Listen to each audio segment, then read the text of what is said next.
બોટાદ જિલ્લાનું બદલાયું વાતાવરણ. બરવાડા સહિત આસપાસના ગ્રામ્ય વિસ્તારોમાં વરસ્યો વરસાદ. શહેરના ગઢડા રોડ, નાગરપર વિસ્તાર, હીરા બજાર, કૃષ્ણનગર, શક્તિનગર, રામપરા સહિતના વિસ્તારોમાં પવન સાથે વરસાદ વરસ્યો. સારા વરસાદને પગલે રોડ રસ્તા પાણી થયા. તો બરવાડા નજીકના કાપડિયાળી, કુંડલ, રોજિંદ, નાવડા, હમીદાણા, નાવડા, ટાડોદર સહિતના ગ્રામ્ય વિસ્તારોમાં પણ ધોધમાર વરસાદ થયો. વાવણીલાયક વરસાદ વરસતા ખેડૂતો પણ ખુશ જોવા મળ્યા.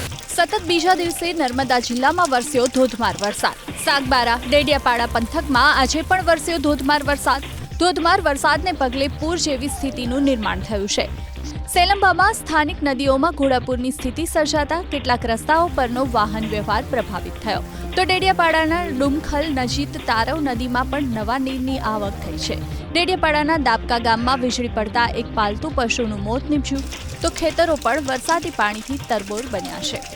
પાટણ શહેર અને જિલ્લામાં વરસ્યો વરસાદ. વહેલી સવારે પાટણ શહેરના અલગ અલગ વિસ્તારમાં ઝરમર વરસાદ વરસ્યો. તો બપોર બાદ સમી તાલુકામાં મેઘરાજા મન મૂકીને વરસ્યા. સમીની સાથે બાસ્પા, દાઉદપુર સહિતના ગ્રામ્ય વિસ્તારમાં પવન સાથે ધોધમાર વરસાદ વરસ્યો. ચોમાસાની સિઝનનો પ્રથમ વરસાદ વરસતા લાંબા સમયથી કાગડોળે રાહ જોતા ખેડૂતોના ચહેરા પર ખુશી આવી ગઈ. તો ધોધમાર વરસાદથી નાગરિકોને અસહ્ય ગરમી અને બફારાથી પણ આંશિક રાહત મળી.